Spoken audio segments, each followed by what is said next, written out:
And good morning, good afternoon, good evening, everybody. Welcome to another episode of the Cameron Mully Show. With me is Ming Chen. What's up, everybody? And I am Cameron Mully. So obviously today we got a lot on the plate today. We got the Giants in their first playoff game since the 2016 NFL season. We got the baseball world imploding on itself with Carlos Correa signing with the Twins. And obviously the implications what that means in the New York area because, both New York teams had... Well, the Yankees didn't really have that much ties with Correa, but the Mets definitely had ties with Correa. Yep.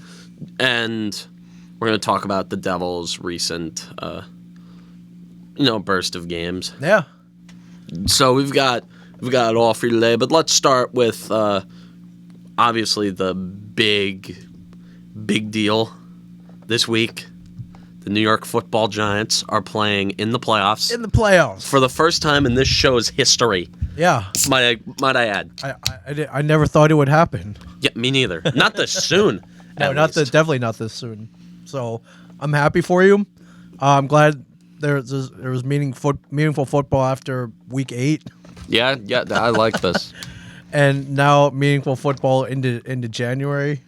Yeah, it's not... Possibly maybe into February. We don't know. Okay, I'm not getting ahead of myself. Okay, yeah, let's not get that ahead. But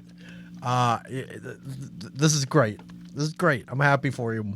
I don't know how it happened. I mean, I do know how it happened. I watched the games, but... For those listening on SoundCloud which is honestly the majority of my audience, the reason why something might sound a little weird is because I'm eating Airheads. Yeah, I got a lot of candy in here. It helps people talk. Sugar, energy. Yeah, sure. I'm eating energy. I'm eating sour Airheads with Coke. Yeah. They grinded though. That game against Philly, Kenny Golladay caught a touchdown, which was hilarious. I was watching that game and watching Davis Webb sort of flounder around. He wasn't awful. It could have been worse. But I was watching that game thinking to myself, I'm like, Jerry Reese and Ben McAdoo were in a war room. In 2017? In 2017. In the third round, which is a pretty valuable pick. Sure. Don't underestimate the value of a third-round pick in the NFL.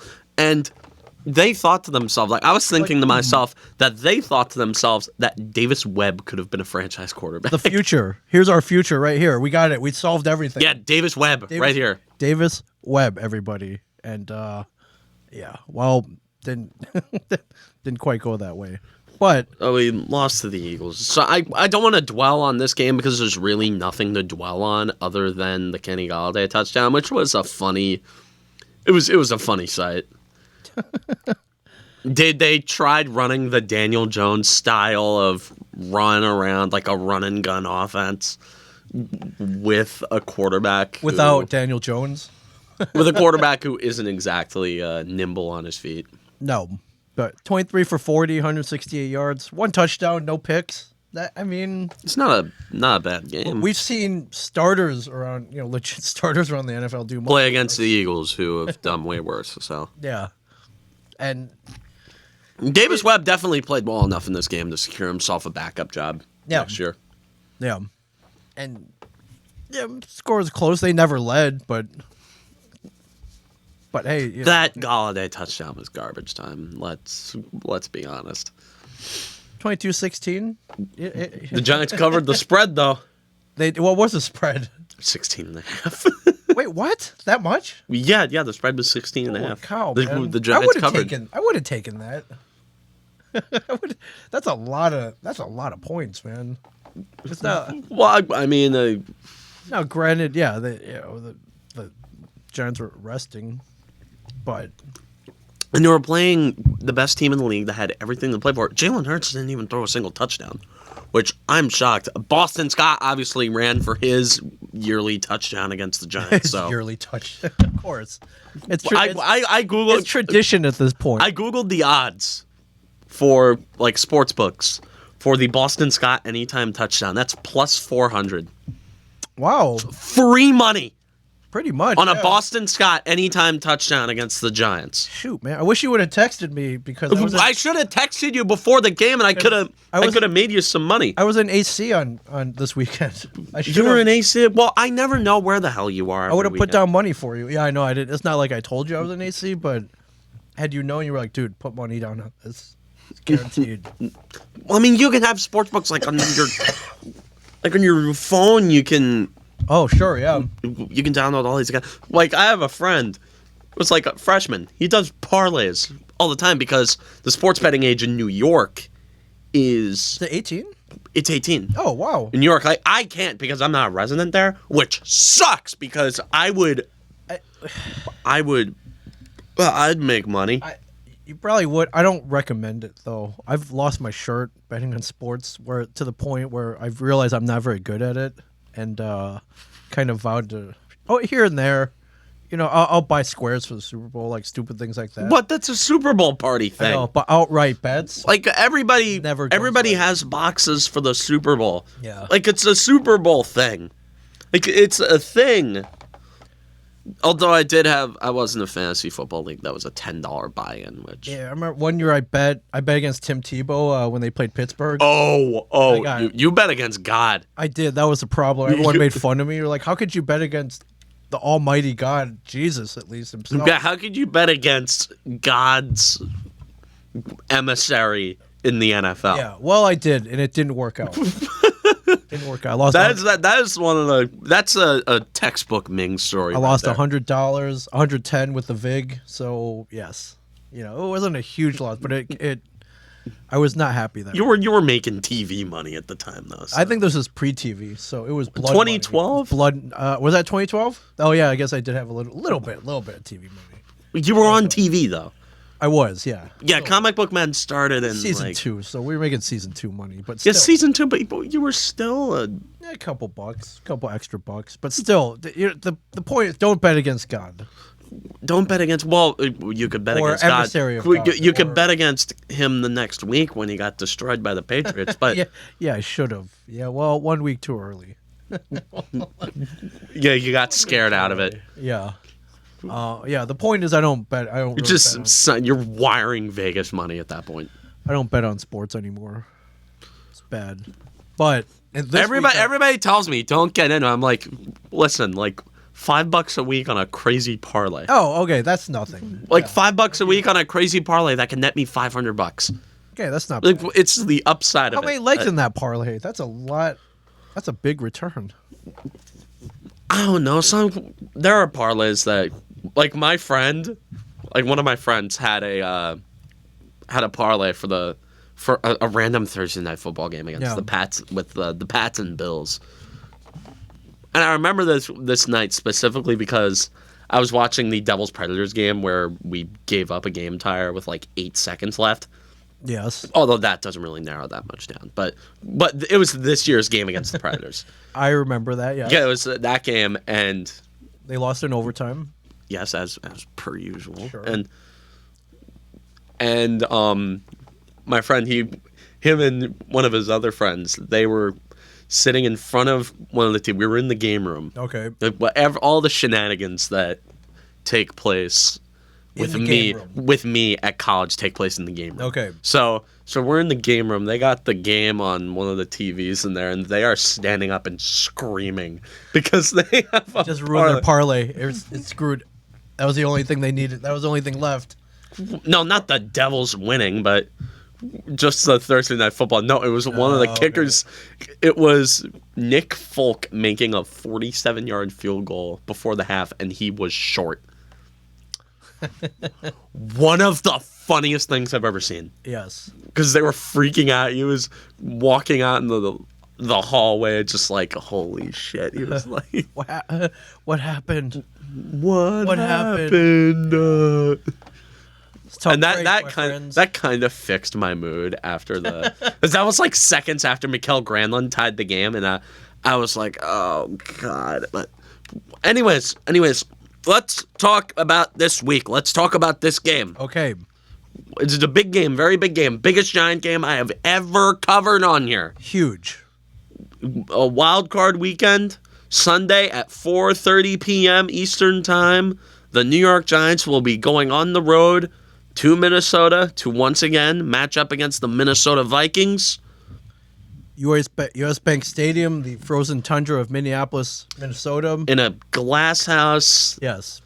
well air conditioned, just Yes. Climate controlled. just a gorgeous stadium. I was there. It's a great I stadium. was there I mean, 3 months ago. I It was mean, well, I'm awesome. just looking at that. So I'm like, yeah, if you're gonna make fun of the Vikings for anything, don't make fun of their stadium. But No, the stadium's gorgeous. the Giants will be going up against a team who they played very well, a team who a lot of people, myself included, think they should have beaten Yes. on Christmas Eve. Oh yeah. Boneheaded mistakes. Lost that game for them on top of a 61-yard field goal as time expired. Yes. So again, that only happens to the Giants. Unfortunately. Like, you don't have to be Justin Tucker to nail a 60-yard game winner against the Giants. No. They will be facing off against Kirk Cousins after dark. The game does start at 3:30 p.m. Local in Minnesota. Kickoff will probably be around 3:45 there. So give it around maybe halfway through the second quarter. The sun will be down, so we know Kirk Cousins. The split exists. The split very much How bad exists. is it? It's a split. It's a split. He plays significantly better during the 1 o'clock window than during Okay. the later windows. Okay. If we were playing on Monday night, then we'd be in amazing shape. Right. But a lot of people. One thing I'm shocked to hear after all of everybody doubting the Giants is that everybody seems to like the Giants in this game. A team that went 9-7-1 in the regular season, on the back of a very gadgety and weird 9-7-1. Like, those 9 wins, only one of them came easy. Right. It was the blowout against Indianapolis that Yes. came easy. Well, the Against Small Paul Foles threw a pick six, and then got his ribs bashed in by Kayvon Thibodeau. yeah, So the owners of a 3-victory season, the Indianapolis Colts. Jesus. that team. and they lost to the tanking Texans Yeah. that lost them the first overall pick. So I can't imagine being a Texans fan right now. No. My God, do that. No. But Giants going into this game, compared to last time, Adoree Jackson, Xavier McKinney should be there. So Justin Jefferson, Adoree Jackson has quietly become a very good shutdown corner this year. Yeah. The Giants, I will say they have won a lot of games. They've been winning in a very unconventional way. Their defense hasn't been... shockingly enough, this defense has reminded me very much of the the 07 and 11 defenses, in a way where they have a really good front four Yeah. on the pass rush. Granted, they don't have nearly as much depth on the defensive line as 2011, especially not 2007. No. They don't have as much depth up front. But between the Giants' defensive line and the Vikings' a bit beaten up offensive line, very good matchup there. I would expect Kayvon Thibodeau, I wouldn't expect to do that much because he'd be going up against Christian Darrisaw, who is very much in an upper class left tackle. Azeez Ojulari, who played really well against Minnesota in Week 16, I would expect him to play well again. But where the Giants have the most favorable matchup, honestly, in this entire game, and I'm going to talk about the Vikings secondary and how weak they are in a second, but Okay. I would very much expect Dexter Lawrence and Leonard Williams to play Jay and Silent Bob's secret stash guest, Leonard Williams. That's right. He did stop by once. To This is very documented. to I would expect those two to very much have a hand in how this game goes. I would very much put my X factor, if I had to put an X factor on anything, I would put it on, other than Daniel Jones, I would put it on the Giant interior defensive line to disrupt things up front and put pressure on Kirk Cousins, who, as we know, is a very easily flustered quarterback, especially in primetime situations. We've seen it, yes. And then as it gets darker, the Mr. Hyde comes out and Yeah, Mr. Hyde does indeed come out yeah, when the sun goes down. right. Kirk Cousins, that is. On the offensive side of the ball for the Giants, Daniel Jones. The Vikings have a horrific pass defense, and the Giants exploited that on Christmas Eve when Daniel Jones threw for a season high 300-something yards. Threw for a touchdown. Actually, yeah, he only threw for one, didn't throw for two. But I would expect the Giants to sort of push the envelope more offensively in the passing game, as they have in recent weeks. Now, I feel like the addition of Isaiah Hodgins in this offense has really helped the way they have been able to move the football, because Isaiah Hodgins, this is how strapped we are at receiver. Okay. Isaiah Hodgins is the best receiver on this team, and he's only been playing substantially for a month, and we love him because he doesn't drop passes. Wow, go figure. He's the most Giants receiver. Catch? The most The catches that can catch? Yeah, Isaiah Hodgins is the most reliable pass catcher on this team, and him being added in to give the Giants a bit more of a threat in the passing game. Daniel Jones, obviously, we know how threatening he can be athletically with his legs. Yes.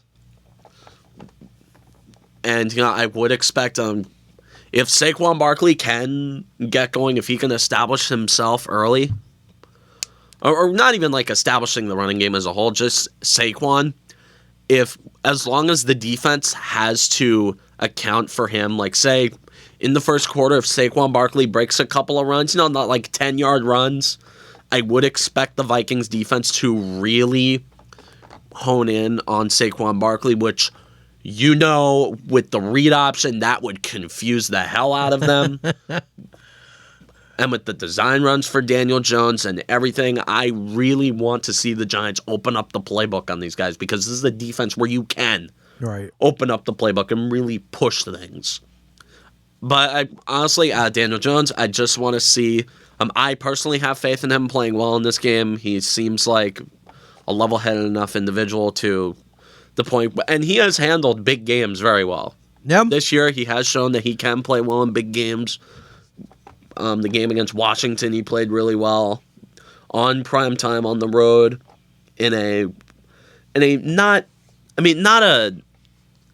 not a super unfavorable place to play, but still on the road on primetime on Sunday Night Football. All the eyes on you. Daniel Jones did play a very good game. Yeah, sure. Division rival, yeah. Yeah, in a big division game that honestly decided whether the Giants would go to or miss the playoffs. Yeah. That was a very big game, and Daniel Jones played very well against Indianapolis. He had one of the best games I've seen from a Giant quarterback in years, considering the stakes. No, Jones played his ass off. He had the highest QBR of any quarterback in the league this year against a pretty solid defense. The Colts' defense isn't bad. Yeah. It's their offense Everything that's else, terrible. Not so good. The Colts' offense is terrible. Their coaching is terrible, but their defense is actually fine. Yeah. The Giants' offensive line is definitely going to be an issue. I would expect Danielle Hunter to be picked on. I would expect Danielle Hunter to pick on Evan Neal a lot. Evan Neal, who obviously we know is probably going to end up being a very good tackle at this level, but he's very raw. He's a rookie. I would expect Minnesota to really send everybody after him and try to overwhelm him and get pressure on Daniel Jones. In terms of the receivers, I would like just more of what I've seen recently. I do expect Isaiah Hodgins to very much be a factor as a possession guy. I do expect Daniel Bellinger to play a role as a tight end, as a guy who you can throw the ball to on a flat. It's a big joke lately that, playoff Kenny Golladay, but no, I do not see Kenny Golladay getting any substantial snaps. But being a factor. But if Kenny Golladay could show up and play somewhat well in these playoffs, I would very much like it. Darius Slayton. Maybe I'm not the biggest fan of Darius Slayton. I used to be a fan of his, but I don't know, he's just too unreliable when it comes to catching passes. like, honestly, I don't see Darius Slayton as someone who I can trust. I honestly don't. I trust Richie James a bit Okay. more because Richie James isn't like he's not a good receiver by any stretch, but he's not a horrible receiver. Right. Like he's not the worst receiver in the world. He definitely shouldn't be starting at the NFL level. Yeah. But hey, necessity, my friend. Who's left? Who's healthy? Nobody's left. Yeah. Nobody's left. But Hodgins is definitely the receiver I'm looking for to make the plays that need to be made. Offensive line, I would expect Andrew Thomas to play well. Andrew Thomas will probably be going up against Darius Smith. I am confident in Thomas and his ability to hold a guy like him. Well, not holding like the penalty, but not give up that many pressures. And yeah, I'd expect a typical Andrew Thomas outing out of him. The interior line, I honestly don't know what to expect. Dalvin Tomlinson, he can be a bit of a threat for Minnesota, especially in the run game, but you can work your way around interior defensive linemen, but it's really tough. Yeah. It's really, really tough. No, Jefferson, he can be shut down. We saw it against the Packers, man. He had Well, that was Jair Alexander going up against. Sure. Okay, fair enough. Justin Jefferson. You got. I would expect I would expect Adoree Jackson to be matched up against him, and I would expect a safety, maybe like a Julian Love or Xavier McKinney. Sort of keeping an eye on him. Yeah, but he's not to prevent the big play. Because that is what this Giant defense is at its best. They can give up some small plays, but they can really prevent big plays through the air. Like when they're all firing. Like sure you can give up the occasional 15-yard first down, but they have shown to have the ability most of the time to really just sort of make plays. I don't know. It's tough to explain the type of good this team is. It's indescribable. It's just this weird. Yeah. Yeah, it's impossible. Their offense has looked very good. They have a great pass rush. Like their pass rush and their running game is undeniably elite.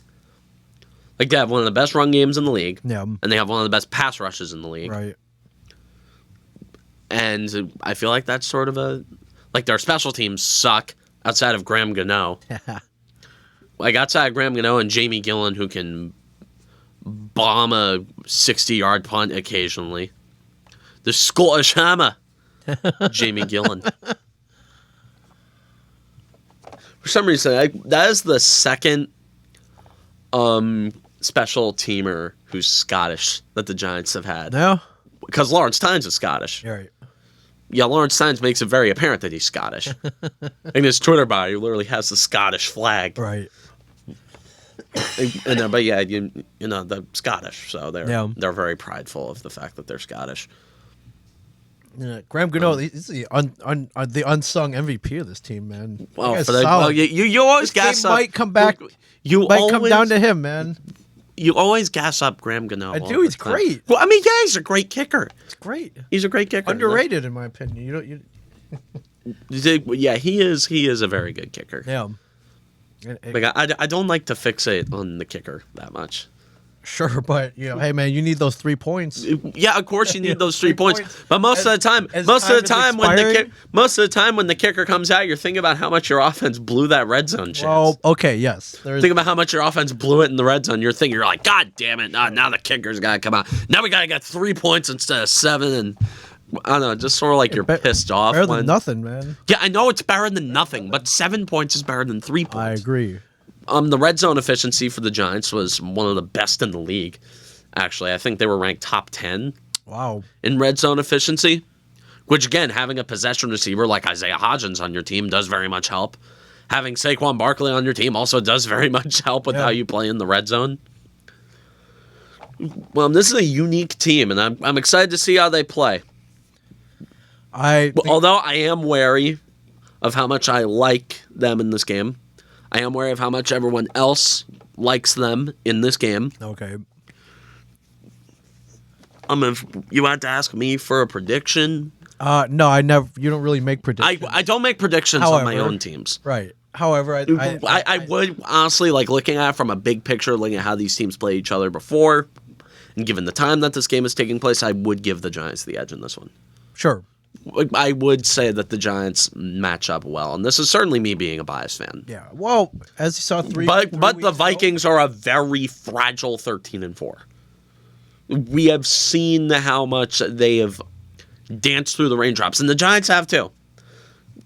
But the thing is, the Giants have an excuse to dance through the raindrops. They're not that talented. Can the Giants lock it down in the fourth quarter? I think the Minnesota's had like 8th fourth quarter comebacks or something crazy like that.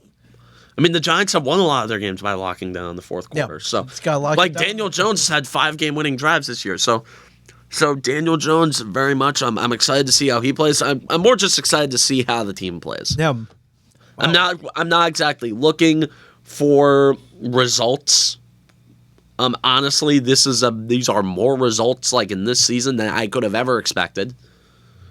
I'm not gonna sweat over a playoff game this year because next year and the year after that and the year after that, that is when I'm supposed to be sweating about playoff games. Okay. And jumping off a bridge whenever my team loses in the divisional Right. round or the championship. Still, though, they made it. Why not keep it going? Yeah, they made the. Of course, I want them to keep it going. Sure. Of course, I want them to keep it going, and I'm feeling good going into this game. Like I said, after that game, I'm like on Christmas Eve, I was saying to everybody in the house was like, "Hey, give us another shot at Minnesota." Yep. And we have another shot at Minnesota. Yep. Just the problem is, did we ask for the smoke too much? That is what I'm fearing, is that we wanted the smoke too much. Okay. We effed around, and now I think we're going to find out. Yeah. Like, that saying, F around and find out. So, That yeah. seems to be the big. Yeah. There's a whole meme about it right now. Yeah. With the graph. The graph. Yes. So we have done our fair share of effing around. So I'm afraid we're going to find out. But, it's whatever. Yeah. It's whatever. We made the playoffs. I'm gonna leave it at that. We made the playoffs. Yeah. Which is astounding. An astounding accomplishment. I'm not going to get too ahead of things. Like we're talking about Daniel Jones and how his contract is going to shake out because there has been some. No, the birds have been coming up. The birds have been chirping. A little contract extension for Daniel Jones, which I think he deserves. Sure. Although when it eventually comes out and he gets paid like a starting quarterback, which is around $30 million a year, we're gonna get clowned. We're gonna take it on the chin. Everyone's gonna laugh at us saying, "Why did you pay Daniel Jones that much money?" It's like, well, he's a top 15 quarterback in the league. Top 15 quarterbacks get paid $30 million a year. Yes. It's a perpetually inflating market, among quarterbacks especially. Well, they don't just grow on trees. Yes, Good, exactly. decent ones do not grow on trees. Yeah. We've seen many times this year. A lot of, shall we say, busts this year. So, Absolutely. yeah. But I think, as you saw 3 weeks ago, if they can keep the mistakes down to a minimum, Yeah. perfectly winnable game. And yeah, I mean, This was the best matchup the Giants could have gotten. I agree. Because San Francisco would have rolled us. Yeah, probably. And Tampa Bay, that's Tom Brady. Tom Brady. Cowboys. Yeah. Yeah. In regards to these other games, because I want to get to these other games while we have time. Okay, we have plenty. I think I've talked the Giant game to death. I can't wait to watch this game. And It's going to be fun. I'm watching the Giants in the playoffs alone. It's a novelty. I would love to see Daniel Jones get his first playoff victory. At least one. At least one. Yeah, right? I'd love Daniel Jones to have that extra gear like Eli that he kicks into whenever he goes in the playoffs and just goes on a rampage. Yeah. I would love that. But We've seen it. So, all right, well, good luck to the Giants. Perfectly winnable game. good luck to Minnesota, too. No, want to be a Sure. good sport. Sure. But, within that beautiful, beautiful U.S. Bank Stadium in Minneapolis, No, you don't have to worry about -30 below temperatures, wind, snow, elements. Everyone's gonna be nice and comfy. Although I feel like the Giants as a team are geared toward that 30 below zero, Well, like just frozen tundra type of game. yeah, right. Yeah. As for these other games, we're gonna go in the AFC.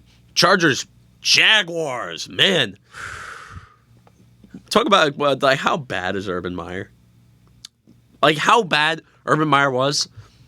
He won one game with a roster that would end up going to the playoffs. Yeah. The exact next year. I mean, that says a lot. Like Trevor Lawrence has sort of shut me up a bit.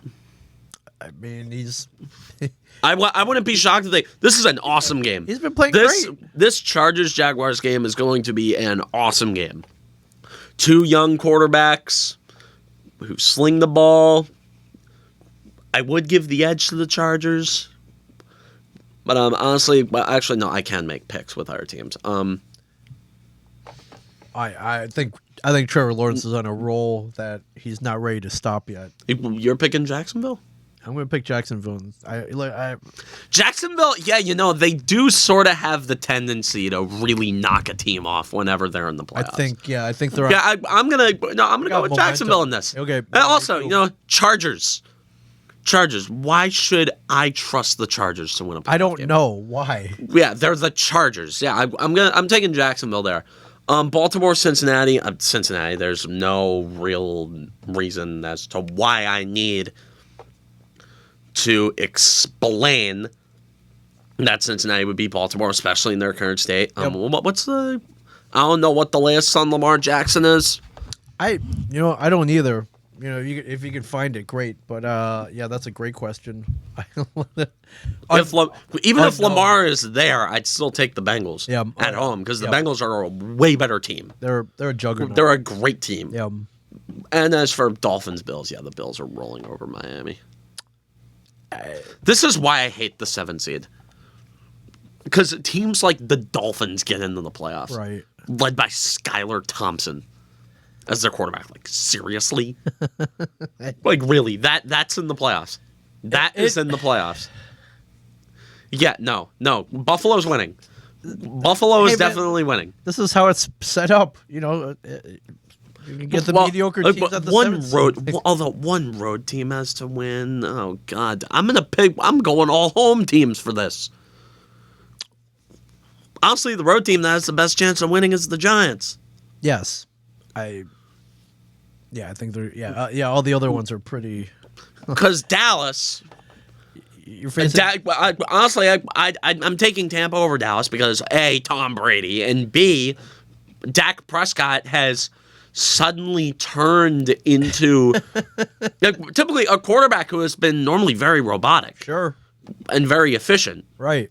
Dak Prescott has suddenly turned into a guy who throws a lot of picks, and I know some of it can be explained with his receivers dropping the ball, but that pick six he threw against Washington was a jumped route on an out route, a poorly thrown ball on an out route. And I was sitting there, I'm like, Jesus, I've never seen Dak Prescott look that bad.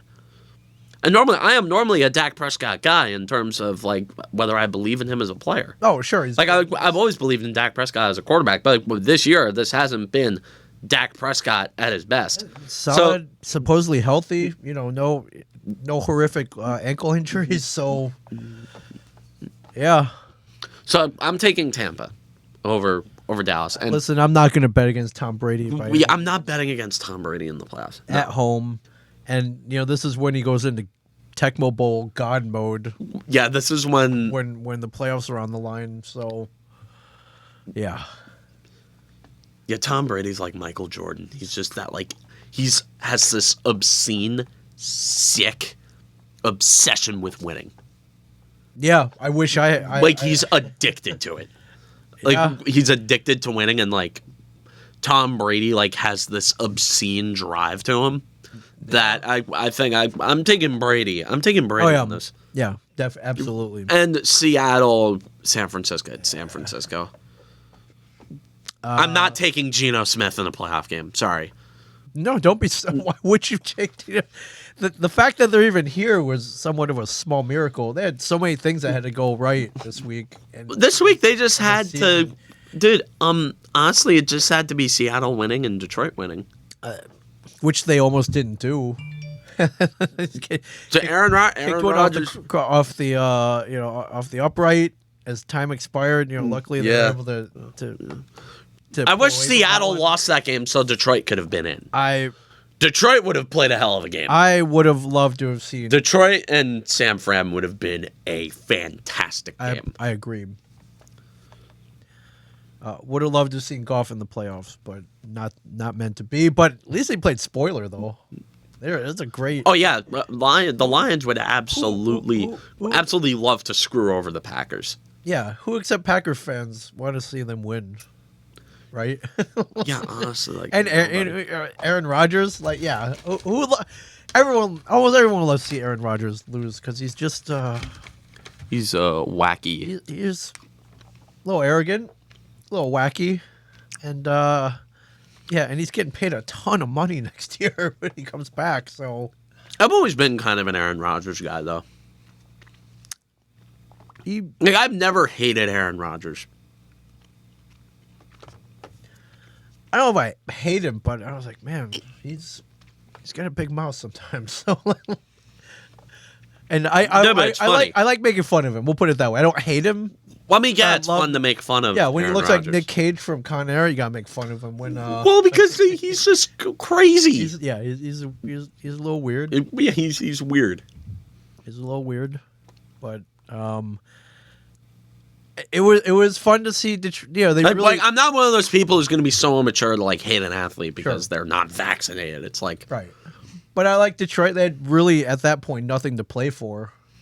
But you're like, all right, we're gonna win this game. But you know Dan Campbell. Yeah, He likes to bite off kneecaps. Sure, and and yeah, and they pulled it off. So, and give it up for the Lions. They had a great season. Yeah, Great season. Fantastic For the Lions. Great season. especially after starting the way they did. Yeah.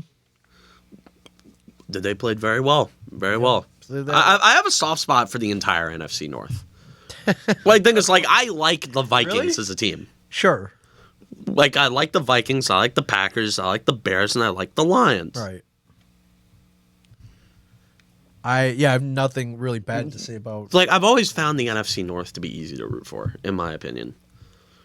Like, sure, the Packers have it. It's kind of funny to see them lose. It's Yeah. like I don't trust the Packers, but I don't hate the Packers. Right. I guess you're all very likable teams, though, for the most part. So. Yeah, yeah. It's like, although the Packers, there is a lot to dislike about them. Like Aaron Out of Rodgers. all those teams, yes. Yeah, in terms of likability, but let Seattle enjoy your time in the playoff bracket, Yeah. and yeah, on the arm of Geno Smith. That's a good story, at least. It's hilarious. But it's probably going to end here. So, yeah. And yeah, and you got to give over San Francisco as well. Yeah. Great team. Yeah. QB stepping lot of up, talent. and yeah, for sure. So Brock Purdy. Brock Purdy, the I don't know about the best name in the NFL, but one you don't forget right away. Unique.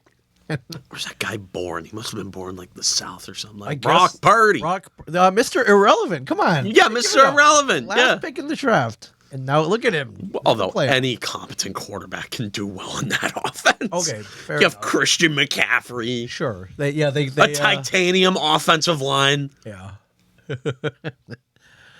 Yeah. San Francisco could go far though. If not, Well, yeah, they can go far. yeah. They made the NFC Championship game like 3 out of the last 4 years. Yeah. Well, like 2 out of the last. They didn't make it in 2020. No, okay, 2 of the last 4 years. That's still. I mean, They made it in 2019 and they won. right. They made it in 2021 and Yeah. they lost. So that's 2 out of 4. I'll take that any day. yeah, Right. yeah. Well, I mean, if you're a team that makes it there all the time, it sort of loses. Yeah, I its- guess it's luster. Yeah, I guess so. Yeah, it's like the Yankees. Well, like the Yankees make it to the ALCS all the time, and I'm miserable with them. So Yeah. I'm more miserable with them than I am about any other of my teams. Yeah. I haven't done a lot of winning in recent years. So yeah, I've experienced that firsthand here, my friend. yeah, So yeah, how miserable I get with teams who lose in the playoffs. Yeah. All the time. It's just fun to talk about football, like with a smile on your face. Yeah, Right. I don't know what that's like. I've never. But I've always liked in the I've always 4 year- liked football. Sure, but it's better when you're. But it's fine. I've always liked football. I always love talking about football in the playoffs. My eyes are always glued to the playoff games. Yes. But I don't know. It's sort of fun to have skin in the game again. It's sort of fun to see my team in that bracket. Yeah, I love it. Well, granted, we are probably going to go one and done, but Still, you got invited to the party. You made it to the party. Yeah, we made it to the dance. Yeah. And who knows? The Giants have taught me anything in my time on this planet. But now all you gotta do is make it to the dance. Doesn't matter how you play in them. Doesn't matter how inconsistent you are. Right. Just you make it. You can. You have just as good a chance as anyone. So. You never know. They have a good game. Although if we beat Minnesota, Okay. chances are we're playing the Eagles. So, although I'm never going to trust this team to beat the Eagles, but the way they play with their third stringers, Yeah, not the terrible. Eagles a game that they had to win. They had to win, and they did. Although the Link is a very bad place to play in the playoffs. It's like I don't. I don't even know if it's a good place to visit. I've never been there. But I've been to Philly. Okay, I have been. to the Link. I haven't been to. God no. But okay. Well, never. Okay. I'm just. I'd never venture that much behind Okay. enemy lines, The Link, no, but I've been to the art museum. That's the extent. Oh, that's the the Rocky steps. I've been to the Rocky Steps. I did this. My mom took a picture. It was like when I was 6 years old. I saw the statue, which, for whatever god awful reason, isn't at the top of the steps anymore. Like it's on the bottom to like the side. Why would they do that? You know what? Philly. Philly. Questionable decisions. Okay, Philly. I didn't even see the birthplace of this country in Philly. I went to the steps of a museum. Oh. Nobody goes inside the museum itself. People just go to the steps. No, yeah, that's all you need. Wait, People run up the steps. There's stuff inside that museum? No, I've never been in that building. Wait, it's a museum? I didn't. I just thought, Like for a school trip, like when I was in, elementary, middle, Yeah. high school, I'd say if they were suggesting go to Philly, it's like go to the art museum. I'm like, wait, not the museum itself, just the steps. Right. Just go to the steps and then we can go somewhere else. yeah, you'll be fine. All right, everyone run up the steps? Okay, you're good. All right, let's move on. Yeah. I would love to see this matchup. I hope it happens. Oh my god, dude. I hope it happens. If we beat the Eagles in the playoffs, that'll be the most cathartic thing ever. Oh god, the things I'd do. The things I would do No, if they beat- to send those pathetic ratbirds home in the playoffs. To send those assholes home. The thing. Oh man. Oh, the body parts that I'd sacrifice. The body parts that I would sacrifice. It's not impossible. It's not impossible. Hey, No. we got good chances. Hey, again, Anybody else on this bracket? Yeah. honestly, if we play the Eagles, I'd love to have a shot at them because the pressure's not on us. We're already playing with house money against Minnesota. Good point. Oh man, yeah, they'd have all the pressure on them. All the pressure on them. All the pressure. It's like, oh god, dude, if we lose this, we're never gonna hear the end of it. And then, meanwhile, if we lose to the Eagles, it'd be like, Yeah, it's whatever. You guys were the 1 seed. You won 14 games in the regular season, and you beat us twice. Right. So you should beat us in the playoffs. Yes. Playoffs are a different story, though, my friends. It's a totally different ball game, my friends. So, Yeah. but again, this is fun, man. It's fun to talk. This is fun. I can't. Giant football in January. Yeah, who would have thought this early? I'm sure you would have been happy with the 500. Yeah, I think we discussed this. We said 9-8 or like 8-9 or somewhere around there. You would have been happy, but I would have been ecstatic at 7-10 going into this year. yeah, It was like, wow, 7 wins. Then we won 9 games. Yeah. Should have won 10, but actually, honestly, given like the tie in the Minnesota game, we should have won 11 games. I agree, But you know what? Take it. You made the playoffs. yeah, You made the playoffs. Take it. yeah, I'd take it happily. Yeah. Good luck, though. Great. Good luck. I'll be. You're very much. For your sake, I'll send some love New York's way. Depending on how they lose this game. Oh, If they lose, if they blow a 10-point lead in the fourth quarter, I will be. which it's Minnesota, could happen. That's kind of their strength. Although Minnesota does blow a lot of leads, though. Like, historically, Minnesota in the playoffs is. Yes, they have. Yes, they have. Yep. Yeah. It'll be very interesting. So I think we've talked football to death. I think we have. Yeah, especially there's just so much more to get to. I think we have. Like, we gotta talk. Obviously, gotta talk this Met thing with Correa. And this is just hilarious. I saw the tweet from Jeff Passan, and which said, yeah, I guess they're finalizing a 6-year, $200 million deal with the Minnesota Twins, the team they opted out. The damn tease. Yes, the tease. A lot of options that could max out $270 million. It is pending a physical, which Yeah, hold the phone. which cracked me up. Like, yeah, Hold the phone. It says pending a physical. yes, pending a physical. Although I think this is the one that goes through because I, it's a reduced, yeah, and the term, reduced money. yeah, and the the option years are pretty reasonable. If he hits 502 plate appearances, then they vest guaranteed for any year after that. So, which depending on how if his leg hasn't fallen off yet, I don't know why this became such a big deal. I would have given 10 years to Carlos Correa. I imagine they, The back half of that contract is going to look awful anyway. So for all these contracts, but for all these long-term contracts. yeah, every long-term all of contract, the back half is going to look terrible for all of them. So I imagine it boiled down to the final details is you guys sign up an insurance, literally insurance company. The only contracts that like work long-term are the ones where you lock up young players to long-term deals. Oh, like sure. Jack Hughes' contract is going to be amazing. Right. Or, like Jack Hughes is going to produce at the level he's producing for almost all of that great. contract. He's 21, and for the rest of that contract, I think $8 million a year. Right? Yeah, It's $8 million a year. ridiculously. He should awesome. He should fire his agent for that. My God. Well, He should fire his agent hey, for that. take a chunk up front, guaranteed. Lock up your future, or He was an RFA. He was Yeah, a restricted good free. point, You know good how point. these contracts work in hockey. Good point.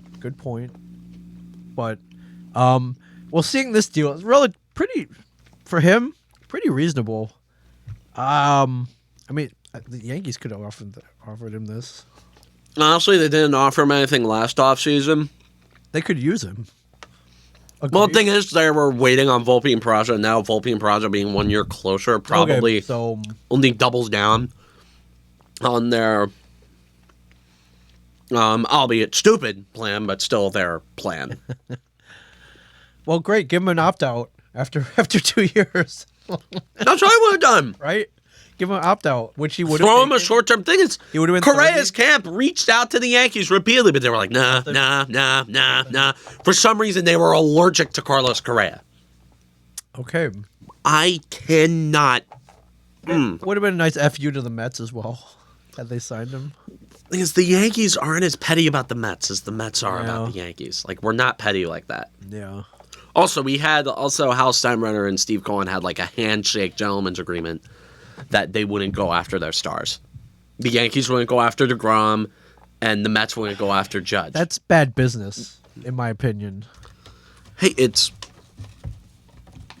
bad business. You pick up players you think are best, no matter what. Who cares what Steve Cohen thinks? You don't think Steve Cohen would take the first opportunity to screw the Yankees if he could? No, that's the thing. There was a handshake agreement. Handshake deal. Yeah. Okay. Come on, you think if there wasn't a deal in place between the two of them that Steve Cohen wouldn't have offered $400 million to Judge? Yeah, Judge and Mets pinstripes. Like, no. Although the Padres offered him $400 million and he turned it down. Didn't take it. Yeah. But the Giants, I think, offered him more, maybe? I believe they did, yeah. So the Giants offered around $380. Yeah, he didn't take it, so... But I mean, he's a god in New York. Come on. Yeah, Judge is one of those larger than life guys. There are literally people in New York that instead of a picture of Jesus, they have a picture of Aaron Judge. Yes, on their in their like how people used to have pictures of the president in their house. Right. Although that's not really a thing anymore. No, it used to be. It used to like in the 40s, everybody or in the 30s, everybody had pictures of FDR in their house. Yep, sure. In the 60s, like Kennedy, for some reason, like Kennedy was like super popular. Yes. So, like there were pictures of him, but there are only a few people. Wait, do you have a picture of Aaron Judge in your dorm room? I don't have a picture of Aaron. I don't. Okay. But people like give me stuff. Like my friend for Christmas gave me a watercolored painting of Mickey Mantle. Oh, it's like cool. an inside joke within our friend group. Sure. Because I found out that one of my friends had like a signed Mickey Mantle ball, and I absolutely blew my top. Wow. Like yelling at him, talking about how valuable that is and how much he doesn't realize how amazing. It was from 56 too. Like his Triple Crown MVP. Yeah. Peak Mickey Mantle. That's cool. Did his dad wait outside the stadium or something? No. Apparently, he just he's a weird guy. Okay, he acquired it somehow. Doesn't matter. He acquired it somehow, some way, and it was in his mess of a room. And we were on Discord. He was talking. He wouldn't lie to me about something stupid like that. And I literally yelled at him. I yelled at him like a pissed off dad. I yelled at him. Talking about how much. So, anyways, that was a gift. I had a Mickey Mantle watercolor hanging in my bathroom. Cool. That's cool. And also, my grandma also had a signed photo of Thurman Munson, framed. Oh, that's super cool. A signed photo of Thurman, and my family has the odd. I told you the story about my grandmother. She used to work for that company, in aviation. And her boss is the one who told Thurman Munson to not buy the plane. Oh, that really? he ended up. Yeah. Oh man. Yeah. So that is my weird roundabout connection to Thurman Munson. Right. So Thurman Munson always had a different. Oh, and my friend who is a Mets fan who is texting me on Snapchat right now. Yes. My friend is currently typing, so I will keep you posted. Okay. On that whenever he sends it to me. No, I'm gonna have to. I'm not gonna try I'm not gonna try talking him off the ledge because you can't talk fan off the ledge after this. I think. Oh boy, he's still typing. Oh man, this is gonna be. Gonna prove to be a good move for the Mets. No. You can't justify this. I don't. You think the Mets had one of the best players in baseball in agreement to the point where Jeff Passan was tweeting about it on a long-term deal, and they fumbled the physical. Come on, dude. And you're telling me you're going to trust the Mets team doctors? Well, you got Dr. Nick from The Simpsons. Yes. You got Dr. Hartman from Family Guy. Yes. And you got the doctor from South Park, all in the same medical staff. Right. And they consulted Dr. Pepper. And Dr. Pepper said he was okay. They consulted Dr. Pepper. Right. Who, I'm not gonna... I'm sorry. I'm not going to be inclined to trust the Mets team doctors. What about the Giants team doctors, too? Everyone says this guy's leg's going to fall off. So it's just stupid. It's got a metal plate in his leg. He's been playing fine on it since he was a rookie. I know. He's been fine. The only injury that he's gotten was a back problem. I realize that. That's what I thought they were concerned about, was his back. Right. I'm like, Jesus, dude, he's not going to... What, do you think he's going to throw his back out swinging? At age 28, most likely no. Like the guy's not gonna throw his back out. Modern Western medicine has made sure that his ankle, that is supposedly apparently made of glass. Yeah. Well, I don't knowing know the Mets' how. track record- I don't know how this got to this situation, because maybe this is why I don't have a job in baseball. Maybe this is why I don't have a damn clue about what I'm talking about here. But all I'm saying is that maybe the concerns about Carlos Correa were a smidge overblown. A smidge overblown. two teams? I don't think they're Two overblown. teams that are not very... I'm sorry, the Mets are the Mets contending until they teams. prove me otherwise. Sure. Well, the old Mets would have signed him. Like, hey, you'll just rub some dirt on it. You'll be fine.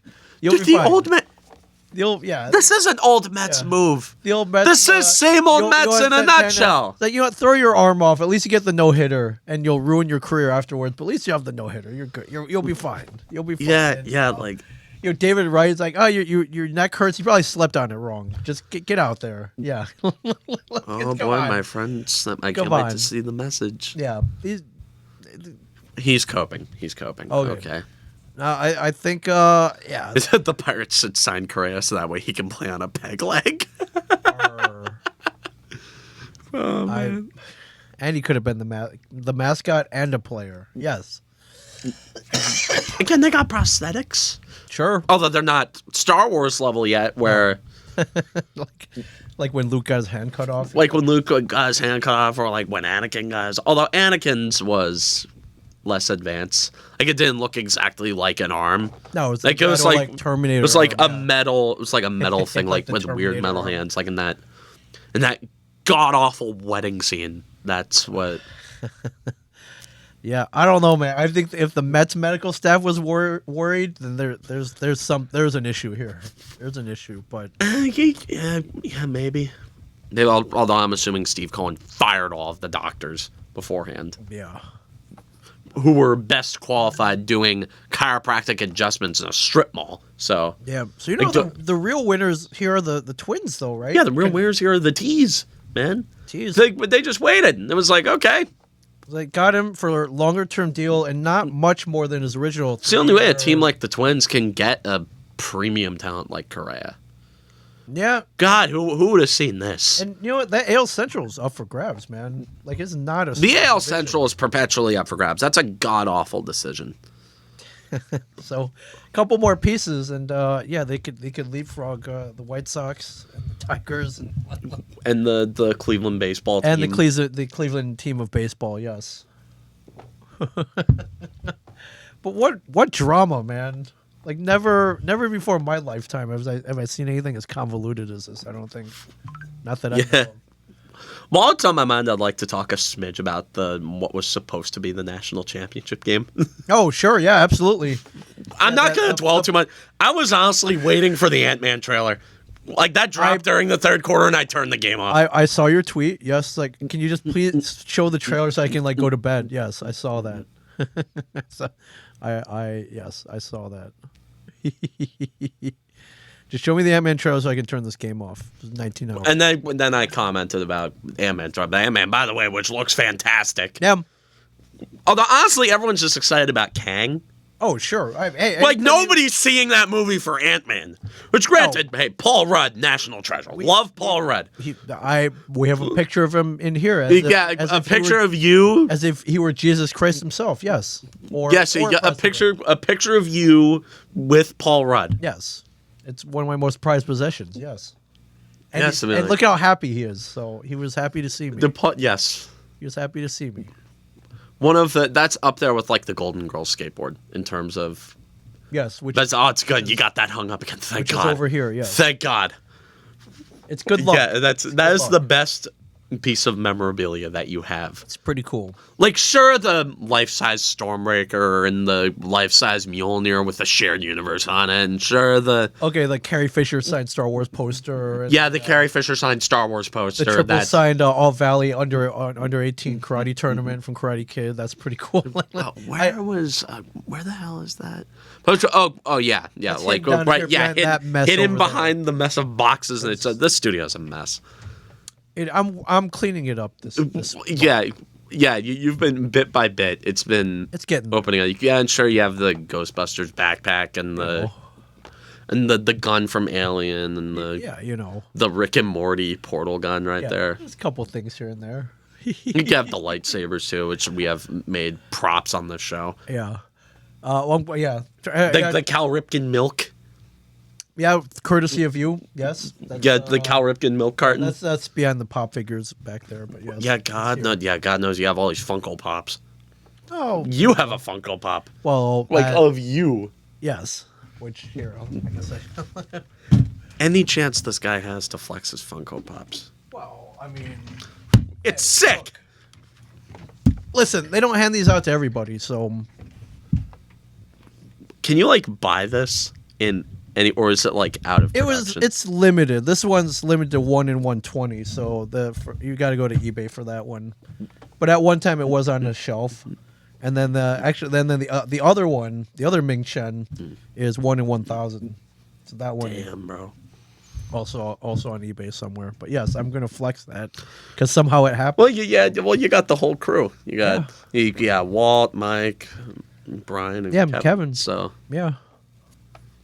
So somewhere on maybe a comic book shop is a Ming Chen Funko next to Darth Vader, next to maybe Clayton Kershaw. So did they have Funko Pops for everybody?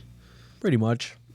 Well, this just proved it, didn't it? They made a big Chen. Yeah. They make Now- one for everybody. they're really they made one for you. They're so, really scraping now. So, but ask me if I care. I do not care. I have my own Funko Pop. So You got the Stranger Things poster over there that's signed by a lot of the cast members. So yeah. Did you hear that Noah Schnapp came out? Yes, Yeah, I Noah did. Schnapp's guy. I did. Good for him. Yeah, Good good for for him. him. Yeah. Good for him. And I think it was kind of revealed that on the show as well, right? Well, yeah. I mean, this sort of confirms the theory that Will's gay. So. Yeah, that's all. I think that's cool. It's over there. Yeah. I think that's That's cool. Yeah.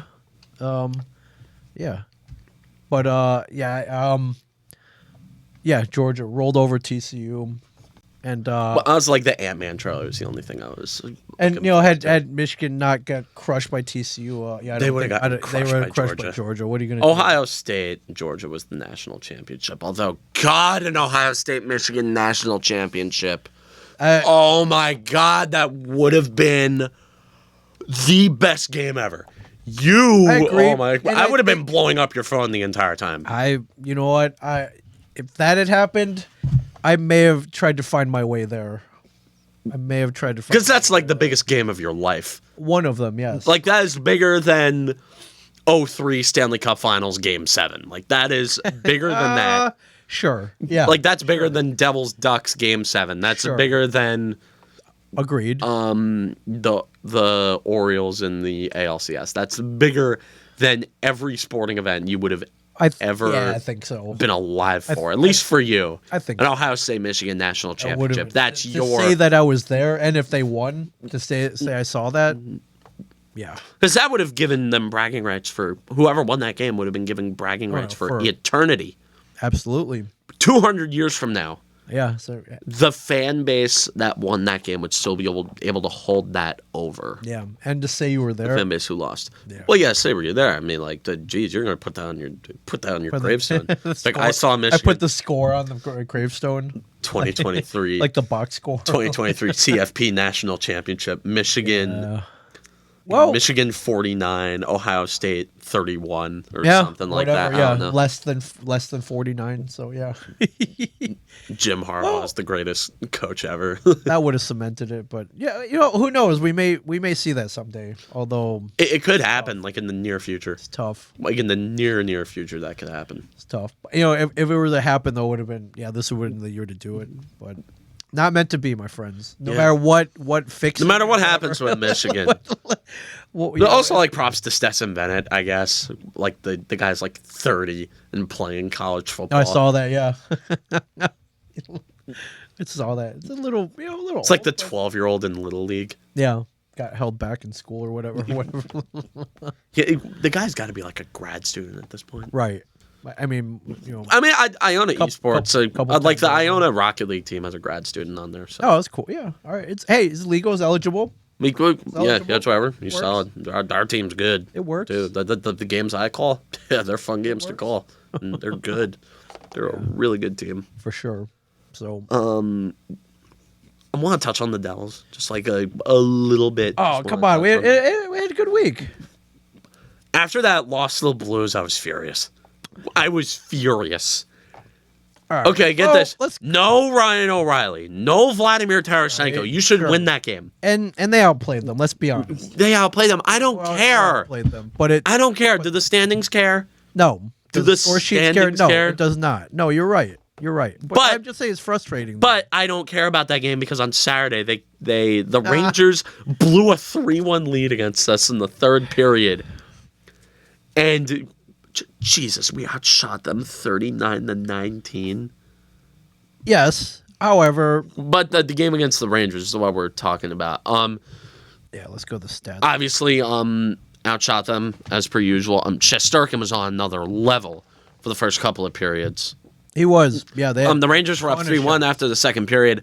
So I was sitting there thinking, I'm like, God damn it. A lot of implications here. They would have been any game us into second in the Metro.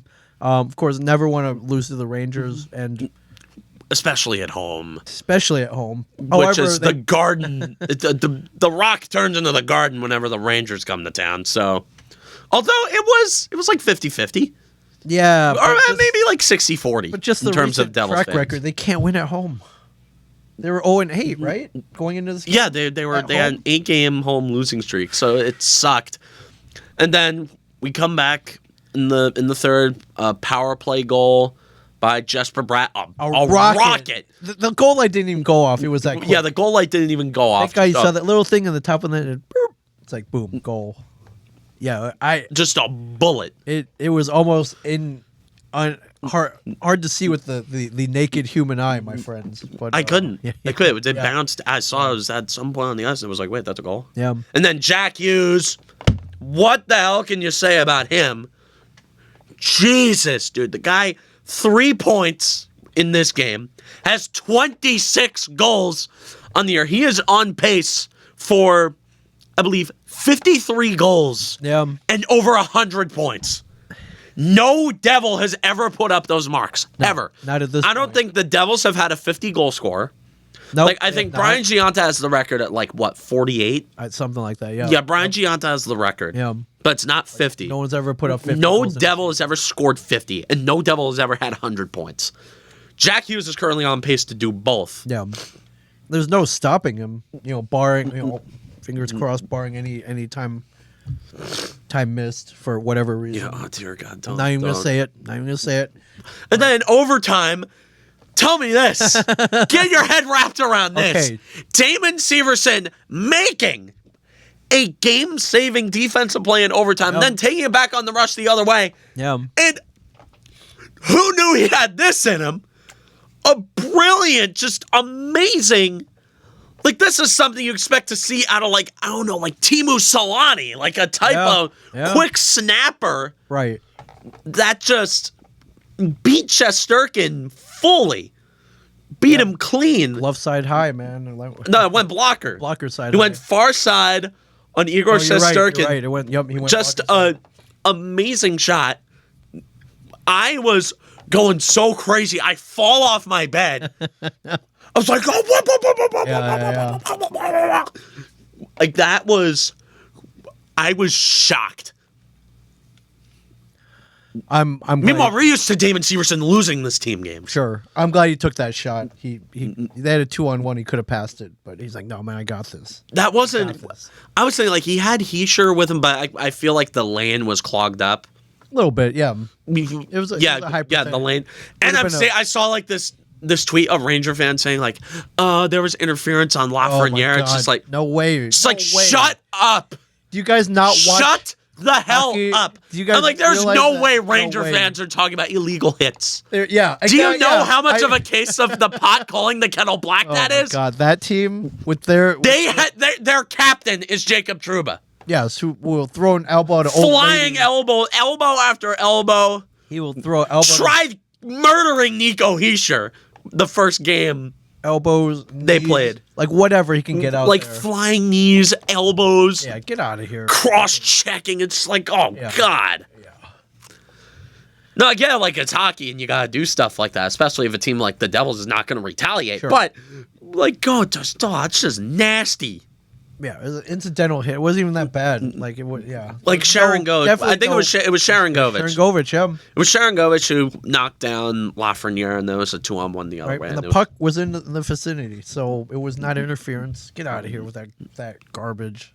No way with that. Yeah, with that yeah. penalty. I love seeing We the was cry bumped about into that, him. though, yeah. And I ratioed the guy. Oh, yeah. Well, I ratio. I saw that. Like I tweeted, it's like I'm not Saw looking that. for an excuse. I'm not looking for an excuse. And meanwhile, it's like, dude, You're looking like for why would you excuses. tweet this? Yeah, if you're not looking for excuses. Why would you tweet this if you're not so looking funny. for an That's so excuse? funny. I read that whole thread. It was great. I got him good too. Like tenfold, I ratioed him. Yeah.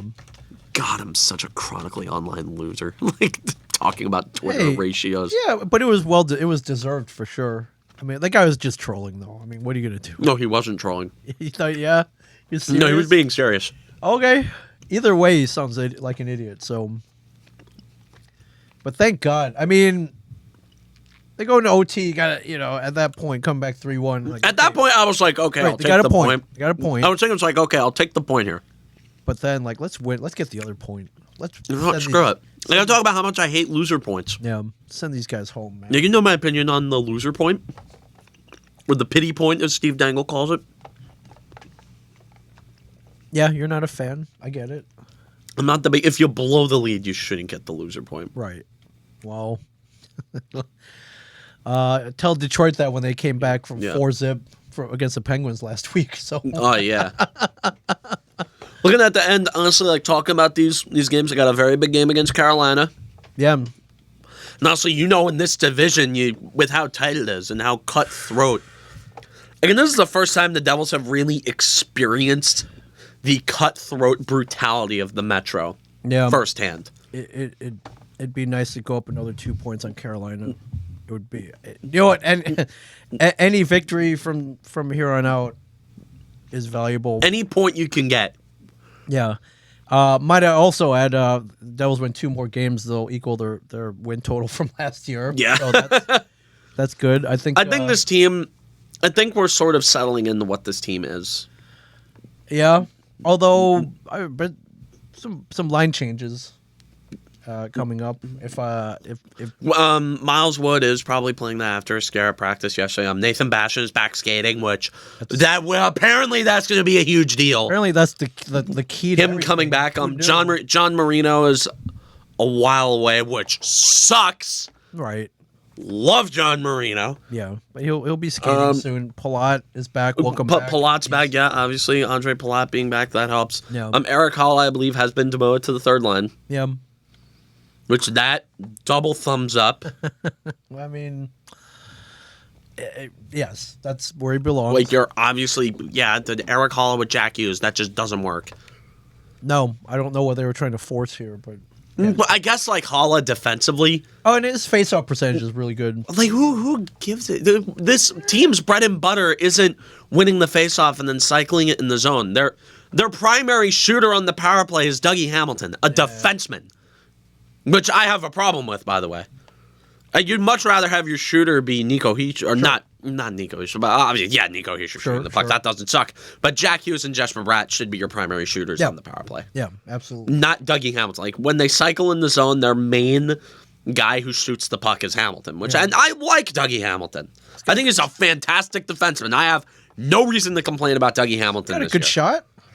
Yeah, Dougie Hamilton has a wicked hard slap shot. I do like Dougie Hamilton. Sure. Very much as an offensive defenseman, but this team's real bread and butter is making plays in the defensive end or in the neutral zone and capitalizing with their obscene amount of speed off the rush on the counterattack. That is where this team really when this team is playing at their best. And we saw, like, when this team was losing games, they were slowing down. Like, they weren't playing at the high octane. They weren't utilizing their speed. Right. Like, in this team, their main strength is their speed. Right. That speed kills Just everybody. speed. Sure, could teams have adapted? Yes. But They did. They did adapt. I think they definitely adapted, which but the Devils adapting back, no Bastion coming back. That's apparently that makes everything go in this lineup. yeah. Because the BMW line, that's a luxury to have a fourth line like that. That drives plays, scores goals, and plays great defensively, and they encapsulate this team's identity very well. Yeah. Make plays in their own end, capitalizing off the rush, Yep. and going in with their speed on the counterattack Yeah, because make something- Michael McLeod is quietly a very fast player. Yeah. And then make something happen. I think it was because Miles Wood's normally on his line. So it's like Miles Wood isn't a very intelligent player. Like, I don't think this is a secret. Miles Wood's main motor is skate fast with puck and then shoot puck. Right. Hopefully puck goes in, yes. Hopefully puck goes in net. Puck So goes in, yeah. Alex Holtz has looked a lot better lately, which we're fans of him. Oh yeah. We've been fans of him for a while. Sure. I would love to see Holtz really. I don't want him to be on a third or fourth line. The last thing Alex Holtz needs is to be on the line with Eric Holla. He's got the talent. And I don't want to seem like I hate Eric Holla because I don't. Unlike a lot of Devils fans, I don't hate Eric Holla. Yeah. I just think he's a really terrible finisher. He's terrible at finishing, which sucks considering that the guy we traded for him also was a stormtrooper. So, Pavel Zacha. That's a great analogy, yes. Yes. Obviously, yes, offensively, we traded Pavel Zacha for Pavel Zacha. Basically, yes. But Eric Holla does a lot more things better than Pavel Zacha. Exactly. He can actually play defense. Yes, he can. He can play defense. Eric Holla is a fantastic penalty killer. Yes. Like him and Yegor Sharangovich and Nico Hischier on the penalty kill, that works. Yeah. That works. Which we didn't talk about the 0 for 9 against Pittsburgh last week. That was amazing. I don't know how. That's more on Pittsburgh. I just got to touch on that because that's more on Pittsburgh just not being able to score. Sure. Well, yeah. Sure. It's also sure. I want to give credit to the penalty kill, but sure. But 0 for 9. Come on. 0 for 9. You figure you can fall into one, especially with how lucky hockey is. Right. No, you can just float one toward the net and it just goes in. Shut them down. So, yeah, I mean, usually we're on the receiving end of that. So, we're usually the ones who go 0 for 9 on the power play. Yeah, so I can't. The Devils right now sit second in the division, 4 points behind Carolina, 1 point ahead of Washington, and 2 points ahead of the Rangers. So one loss could. Wait, there are literally 2 points separate. This is how awful. This is how much I hate the Metro. Now, we didn't really experience how awful it is. No, because we were typically out of the race by now. We're watching other teams go up and down the standings like a pogo stick. There are 2 points separating this team from a home playoff series and going on the road to play the Hurricanes. Yes. 2 points. 2 points separate this team from a home playoff series and a road one. Yeah. As a wild card team, where that is a very unfavorable spot to be in. Yeah. Where after that, you would probably end up playing whoever won the series between. Let's look at the Atlantic. Let's look at the Atlantic real quick. Probably playing the winner of Toronto and Tampa Bay, which most likely would be Tampa Bay because Toronto doesn't win anything. No. It's like the Blue Jays is not the Blue Jays. They don't win either. No, but the Maple Leafs especially don't win. No. No, they're allergic to the playoffs. Yes, they make the playoffs. They're just allergic to winning playoffs, winning playoff series for sure. They haven't won since the year I was born. 2004 was the last time the Leafs won a playoff. We're coming on 20 years of that. Wow. No, it's nothing because the Leafs haven't won a cup since Vietnam. But right. Well, their fans still love them, so at least they got that. That's Stockholm syndrome right there. Leafs fans really hate the Leafs. Yeah, I guess so. They hate the Leafs because they love them. That's the key. That's how it works. Leafs fans hate them. They hate their own team so much, and I think in turn they hate themselves. Yeah. They hate themselves because of how much they love that team. Yeah.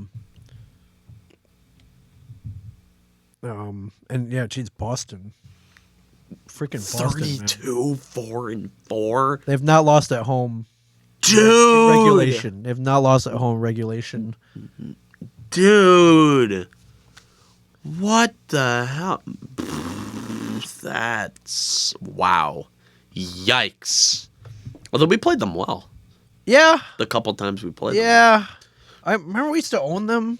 Like, even when the Devils sucked. There were 2 years where we owned the Bruins. There were like 2 years there where we just beat the Bruins for whatever reason. Yeah, it was nice to see. So Let's look at the Bruins stats. Oh, the Linus Olmark is... yeah, he's 22-1. Look at this. 938 save percentage. Yeah. Are you shitting me? 22-1-1. It's crazy. Yeah. Dude. Yeah. And I know. Well, by the way, dude, how stupid do the Sabres feel trading him? yeah, 1.87 GAA, my friends. Crazy. So he's he's yeah. He's winning the Vezina. I mean, barring any kind of total collapse, yes, for sure. Yeah. The Jack Hughes in the Hart Trophy conversation. I am fully prepared to start a Jack Hughes Hart agenda. Yeah, I mean, especially if he keeps going like this. Well, let's look at the Devil stats. I just want to oogle over Jack Hughes for a Okay, we can do that. I just love Jack Hughes. Don't we all, don't we all? Let's see here. Stats. I'm going player stats. Sorry. There we go. Player stats. Okay. Jack Hughes, 26 goals, Yes. 23 assists for 49 points in 40 games. Yeah. Just 5 power play goals. Gotta love it. that's just 3 game winning goals. Yeah, gotta love it. Gotta love it. dude. Jack Hughes again. He's on pace to score 50. 50. At age 21, like that would make me pretty happy. It's after last year that Jack Hughes was a top 20 player in the league. I'm prepared to push the top 10. Oh yeah, I mean top Agenda with 15 them. for sure. So top 10. I would agree with that. Like I am fully prepared to say that Jack Hughes is. Like, it's gotten to a point where every single time he's on the ice, he's making everybody look stupid. Yeah, I love it. Like he's just on another level than everybody else. Like you see the way he skates through defenders. Yes. Like it looks so simple to defend, but it's just not. Yeah. For whatever reason, it's just not with him. And hey, with any luck, his brother joins the team soon. Luke's joining the team soon. Yeah, soon. At some point, like I think after the college season, like early April, he's probably going to join the team. Cool. Which, by the way, if the Devils are going to the playoffs, imagine that addition as a nitrous oxide boost to this team. Oh, yeah. Oh man! And then those two on the same power play. Yeah. Yeah. I hate that Quinn signed that extension in Vancouver. Because what you you think was going to happen? You know, he's great. he's an elite player, man. Because Quinn would have waited around. Yeah. Would have waited around to come to New Jersey. Sure. Quinn would have waited to come here. Like the Stastny brothers on the like the 3 of them on the Nordiques. Yeah. You know what? I'll take 2 out of 3 ain't bad as Meatloaf once saying. Yeah. 2 out of 3 ain't bad. Like, especially considering how good. Like, and I don't care. Like, he made a couple of bad plays at the World Juniors that everybody magnified on, but overall, see that goal he scored in the bronze medal game against Sweden? Yeah. It was number 1 Sports Center top 10, by the way. Yeah. Like, he was on his knees, he spun around and just flicked it. Yep. I congratulate his Team Canada, by the way. God. Yeah. They're good. What are you gonna do? That's Connor Bedard. Dude, Connor Bedard. Yeah. Well, dude, we need to root for the Flyers to keep winning so they don't get Bedard. Yes. You know how much that would suck to deal with Connor Bedard in our division. Oh my God. That's like, he is McDavid level good. Oh, the Flyers, they're bottom 8. They have not amazing lottery odds. Also, no Columbus. No, we do not want him in Columbus. Go to Anaheim. Play with Trevor Zegras. Yeah, go to Anaheim. Play with Trevor Zegras. Go to the Coyotes. Yeah, go play in the little whatever the high school basketball arena. Yeah, play at Arizona State. Whatever it is, yeah. Just go to the Coyotes. Although the NHL would never let that happen. The NHL would never let Connor Bedard go to the Arizona Coyotes. Yeah. Montreal, rig it for them. Yeah. Montreal, rig it for Montreal. Yeah. To any team who isn't in a playoff spot right now and sucks should root for their team to lose. Root for them to lose and root for them to keep on losing. Right now, you got a whole half a season. You half a season of losing to do. Yeah. Just keep losing for the love of everything. Just keep losing. Yeah. Because a chance at a guy like Connor Bedard, oh my God. Yeah. Devils have the West Coast road trip coming up. Yeah. Devils have the. Let's look at the schedule. Yes. Here, because you got to pick up points This here. week, yes. Tonight after Carolina, which we know that's going to be tough. I don't know if we're going to win this. Although we did play them Carolina. well. Yeah. We did play them well last time, but Carolina's tough, man. in Carolina, that's always going to be tough. I don't feel good. Historically, I don't, never ended well. I don't feel good about that Correct. tonight. Of course, yeah, you're getting flashbacks to 09. But Ducks, Anaheim, you should absolutely win in Anaheim handily. Kings. You should handily beat Anaheim. The Kings, who are actually quietly really good. Yeah. The Kings, obviously you'd like to beat the Kings. Yep. Sharks. The Sharks, you should obliterate San Jose. Yes. 4:00 Martin Luther King Day game, and then then finish up the West Coast in Seattle, which I don't know what the hell they are. I'm having a hard time because they got Matty Beniers, who's fantastic. They have Jared McCann, who's scoring at a clip on 5-on-5, which is absurd. And then they come back home to play Pittsburgh and then Vegas. Yeah.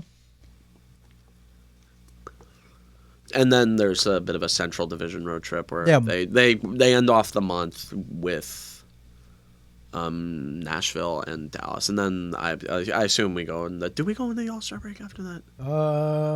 Yeah, that's the All-Star break or the bye week that they do.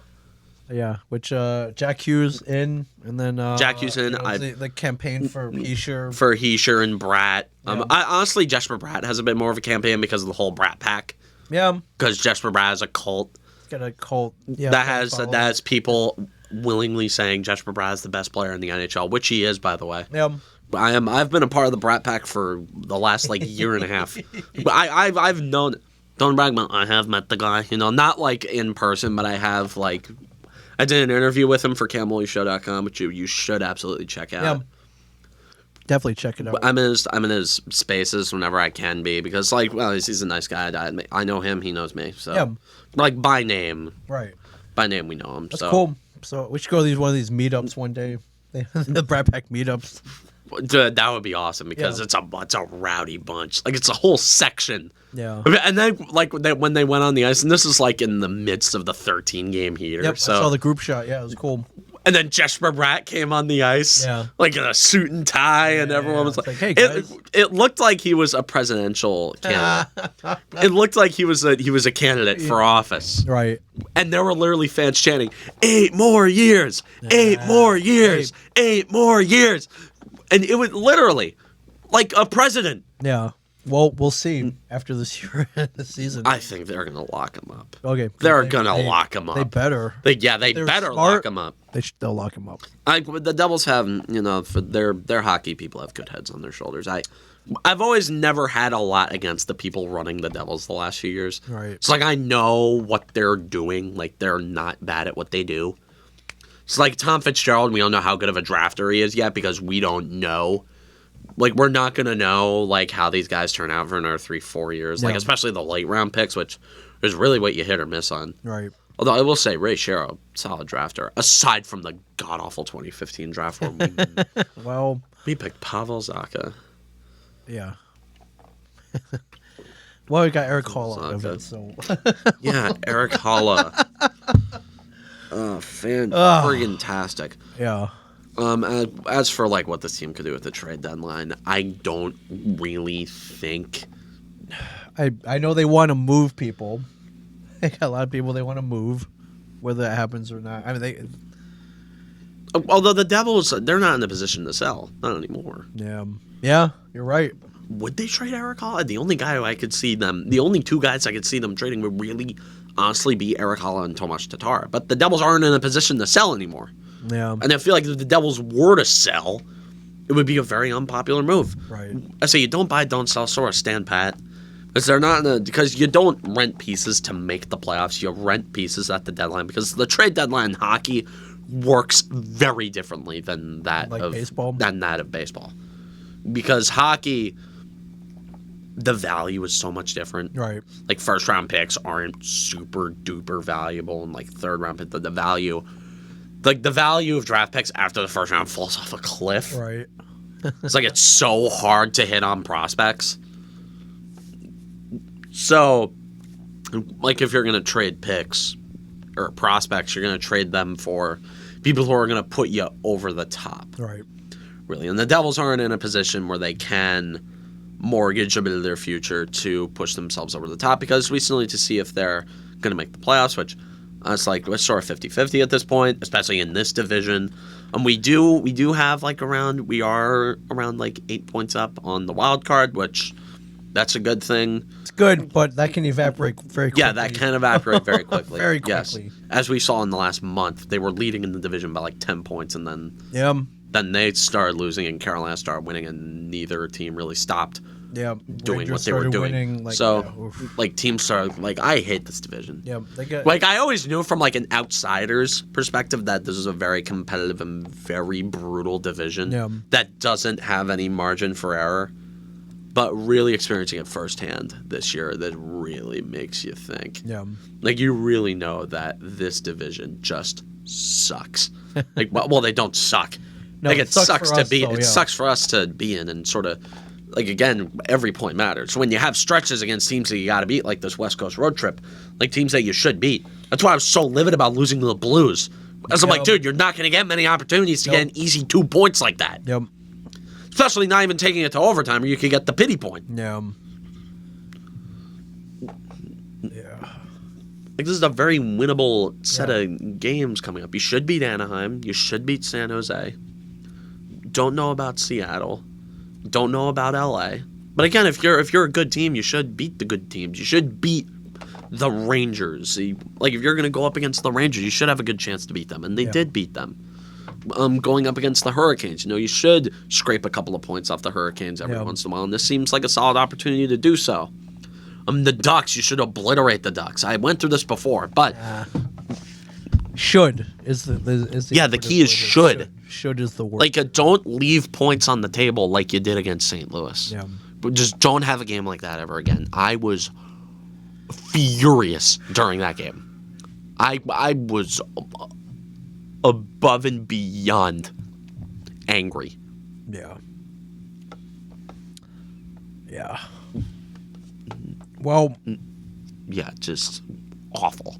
Yeah. Well, overall, half the season's over. You gotta be pretty happy. The halfway mark. Yeah, I'm happy. But the thing is, we're in a position now where if we fall out of a spot, we're gonna get hurt even worse. We're gonna get laughed at, which sure. that sucks, especially after the way the Yankees season went. I'm not gonna sit here and praise the team that, although, who the hell am I kidding? I was saying this team was going to win the cup in November. I'm not going to talk about tempering my expectations because of a hot stretch.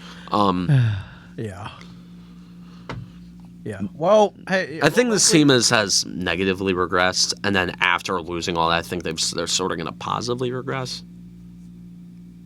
Which that would be a good thing. I would like to see a couple nice win streaks come up. I'd like to see a couple of three games, maybe four. A 3 game. I'd like to go on a little 3 game heater in Jack Hughes terms. Yes, 3 game. I'll be perfectly fine with the 3 game heater. It's so fun. I'm not gonna call Gatorade. I'm not calling Gatorade anymore. I'm calling it Gato because of Jack Hughes. Yep, Gato and Chill. Gato. I'm gonna be like at the vending machine at school. I'm gonna be like. I'm like, all right, I'm gonna get some. I gotta go get some Gato. Yeah. Real quick, and then my friends who are all like nerd gamers are gonna be like, dude, what the hell is Gato? And Gato, Gatorade, Gato. It's a Hughesism. Yeah, it's a great Hughesism. It's a Jackism. it is. That's how much people love Jack Hughes. Yeah, well, you're looking at two of them, so That's how much we love. Dude, we've loved Jack Hughes ever since he was drafted. Yeah. Even in his rookie year, where people were saying he was a bust, we still like Jack Hughes. We never turned on Jack Hughes. That's the point. Yeah. That's a lot coming from me. yeah. I turn on players all the time. Oh, the Rangers sure have turned on their two top draft picks, though. If you read any of the Every time Jack Hughes has a big game against the Rangers, which is a lot. yes. Like Jack Hughes, and that's another thing I love about Jack Hughes. He always scores on the Rangers. Like he always has good games against them. Thank God. And he loves the rivalry too. Like he's embraced it. Yeah. Like, oh yeah, beat the Rangers. Love to beat those guys. You know how awkward he is in front of the Oh, media. yeah. Doesn't really love them, but yeah. Thank God. It would have been a dark week if they lost. I would have been Lost coming 3-1, I would have like 3-2. pitchforks. Yeah. I would come in. Or even if they lost an OT or a shootout, it would have been a dark week. So Yeah. small victories, my friends, or big victories in this case. So, Yeah. yeah. All right. Yeah. So you're heading back. Yeah, I'm back. Okay. Yeah. Been great having you here, Next, man. all I gotta do. It's been great being here. It flew. I missed you. Been great, bit. Yeah, I miss coming in here. It's gonna be a dark, Miss coming in 3 here. or 4 months now. With whenever you come back. But I mean, coming back for spring break, when's that? like April. Oh, cool. Okay. All right. Early April too. Baseball season. Oh, I'll be able to okay. talk baseball and Okay. fingers crossed, Devils playoff hockey. Yes. All right. Perfect timing. Okay. Well, Look, although if the Giants are in the Super Bowl, I'm going to be coming down here for the show. Either I'm coming down or you're coming up for the Super Bowl show. Yeah. Like we got to do the Super Bowl show. We have to. Yeah. Yeah. Or maybe I'll strong arm one of the communications people to let me use like the advanced studio over there. Oh, it'd be cool. Oh, maybe if you could come up on that. I'll come up. Dude, it's a great studio come too. up. Yeah, it's like it's modeled after WFAN. So it's like all top of the line. It's a top of the line. You're minging the Mad Dog here. Minging the Mammoth. Minging the Mammoth. I don't know about I'm I've not dog. I've been thinking. I was talking that we got Eddie in Queens. What's up, Eddie? Nope, not taking A-Rod calls today. Okay. Oh my God. that's ridiculous. Yeah. What the hell are you talking about? Do you know what the hell you're talking about? No, I'm putting you on hold. I'm putting you on hold. Let me talk. So I talk, you listen. Okay. Yeah. Okay. No, you don't know John Mara the way I do. Okay. I've met. I don't want to brag. But I have met the guy. I know him pretty well. I have a great relationship with John Mara. You don't know John Mara the way I do. So, I guarantee you cannot give me insight to how the Giants think with this garbage that you're spewing out. Okay, it's garbage. I'm gonna be honest with you. It's garbage. It's terrible. It sucks. It stinks. So, I feel like I'm in the car listening to the on the fan. So we're at Mike Francesa on the WFAN on the Mike's on app. Coming up, my 4th retirement show. I'm retiring for the 4th time. I'm gonna have another farewell tour, another farewell show. This time it will be at the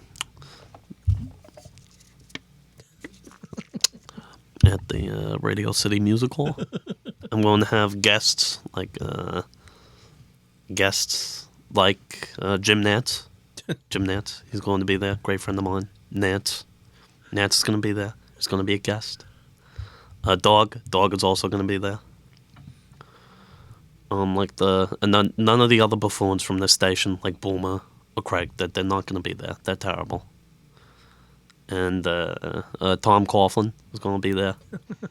Tom, who I'm friendly with. I'm very friendly with the people at the Giants. That they're going to be there. Eli Manning, he's going to be there. In terms of baseball, Don Mattingly. Don Mattingly is going to be there. Bernie Williams, though. Yeah, Bernie Williams. Derek Jeter, he's going to be there. So I'm retiring for the 4th time. For the 4th time, I'm going to be retiring. Dude, I never knew that my Mike Francesa was. I never knew my Mike Francesa was that good until I got behind the microphone. That was great. Started doing the voice. That was great. Now, well, what the hell? Now, wait a second. Wait a second. What the hell? What the hell are you doing? What the hell are you saying? Play like a Jet? What the hell do you mean, play like a Jet? Jets are terrible. The Jets are terrible. What? What the hell? What the hell do you mean? Okay. No, you're gone. You get lost. Get lost. What the hell? What the hell? Okay. That's terrible. Give me a break. People want to act like clowns. Hey, Mike, what do you think? Hey, Mike, do the New York Jets hang out with the Jets in the hangars at LaGuardia? I'll hang up and listen. Oh, yeah, there you go. Yeah, get a gold star. Go to the website. You literally, you go on the website, you click on something, you get a gold star. Go to the website, yeah. Bravo. There's a guy on YouTube who does it even better. Like Bravo. Big Action Bill on YouTube, who's a Godzilla YouTuber. Strangely enough, he makes a bunch of reviews of Godzilla movies. Okay. Which I also love. And he's got a great. And he does like an the impression. best. He does the best Francesa of anybody, even better than me. Okay. I'm also. This is my Mad Dog. I don't do that good of a Mad Dog. Yeah, good enough. Good enough. And now, Mike, I'm gonna turn loose. I'm gonna turn loose here, Mike. Oh yeah. Well, yeah. I can't wait. This is gonna be brilliant. And then, Mike, that I'm talking about the Yankees. Yeah. It's tough to keep up. Close enough. Yeah, close Listen, enough. you nailed Francesa. Francesa. You nailed. Yeah. I nailed it. Yeah. You know. Yes, I will definitely come up. Yeah, at some point. I will come up. Yeah, at some point, I don't know. For the Super Bowl show, I'm either coming down here or you're coming up. Okay, done. So done. It's tradition. yeah, we got. If the Giants are in there, though, Dude.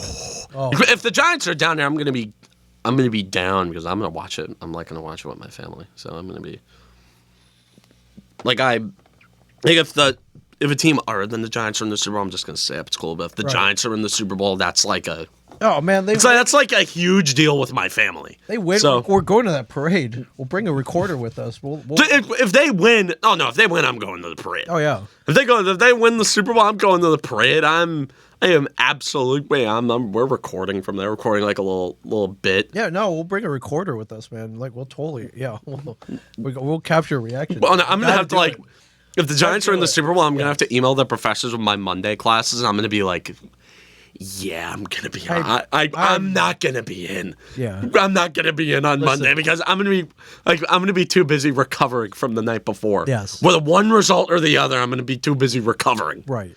From that night. Oh man. All right. Well, we put it out there. Maybe it'll happen. If the Giants Maybe win, it'll no, Giants win the Super Bowl. Well, no, it's gonna be. Oh no, it's going to be the happiest I have maybe ever been as a human being.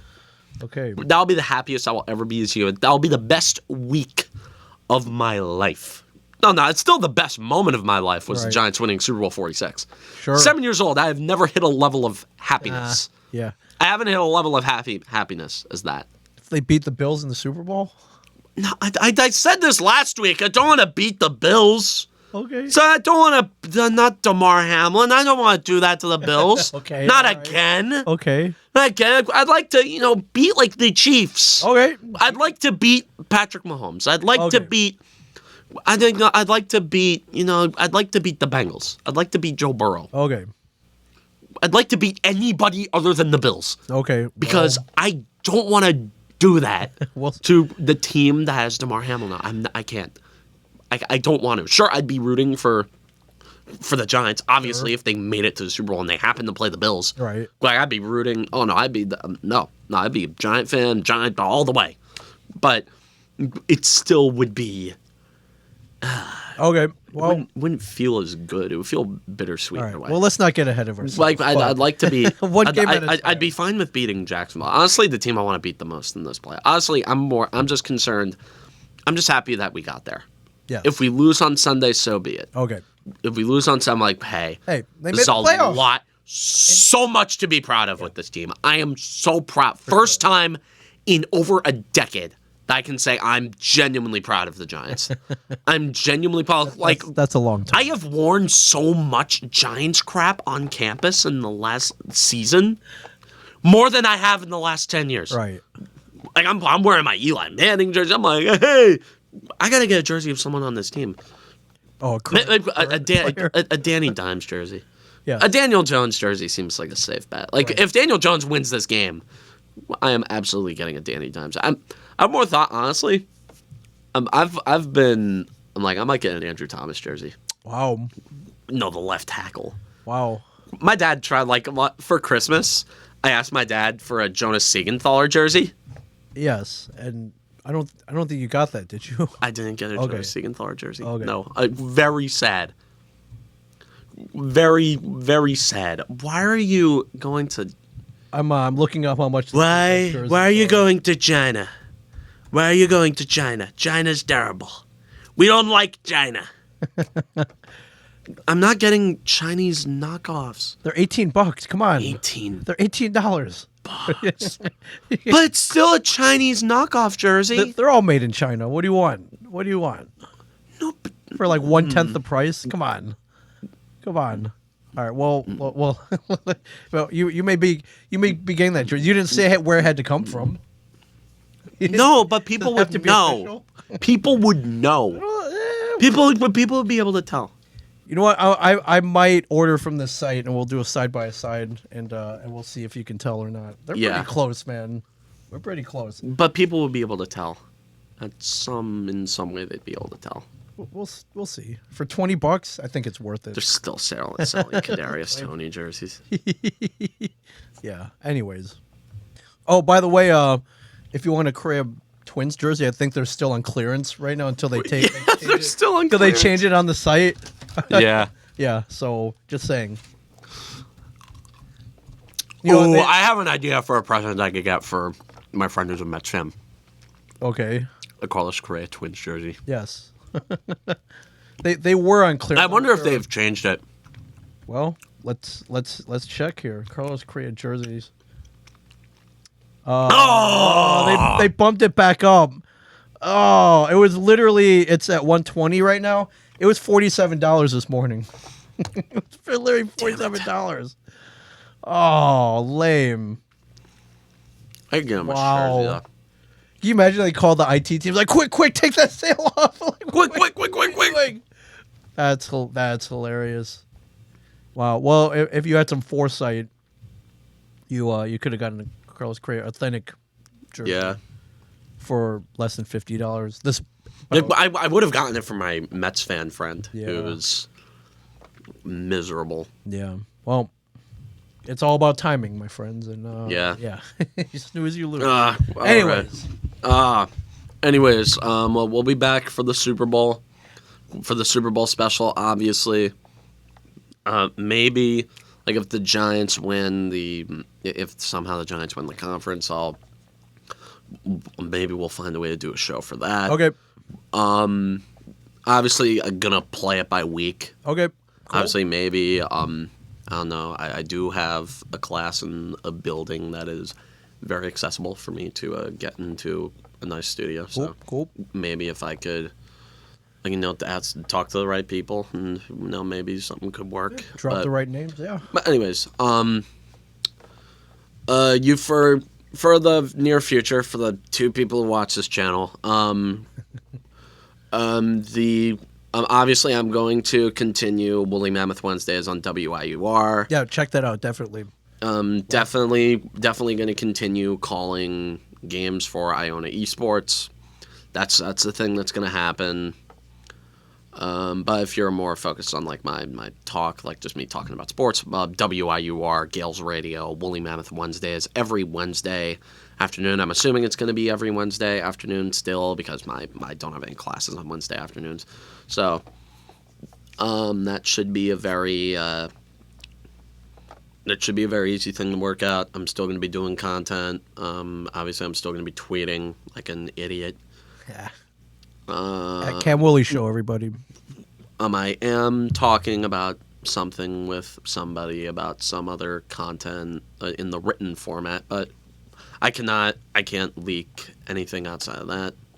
All you need to know is that he is the guy I am talking to about this, he is a very, very intelligent, smart, and great young voice for the game of baseball. Awesome. I'm going to be hopefully going to be that's going to become a thing soon on that site. But that's all I can comment on that for now. My blog, that's a desert wasteland. I haven't posted on that in a while because I'm so focused on everything else. But if there's something that happens there that I want to post about, then sure, yeah, maybe stay posted on that. But for most of this, you can just follow my Twitter account and I'll post whatever I'm doing. But anyways, that'll wrap this little holiday break run, series. This little series. It's great. Of the Caramel Show. Happened, nice so, little Caramel Show reunion. Yeah. Stint for the last month I've been here. It's great. It was good to be back in the studio. Good to be back home in Jersey. Obviously, I can't wait to get back. Obviously, can't wait for the Super Bowl special. Every year, we always have the prop bets. We're gonna have all those festivities ready for you. Can't wait.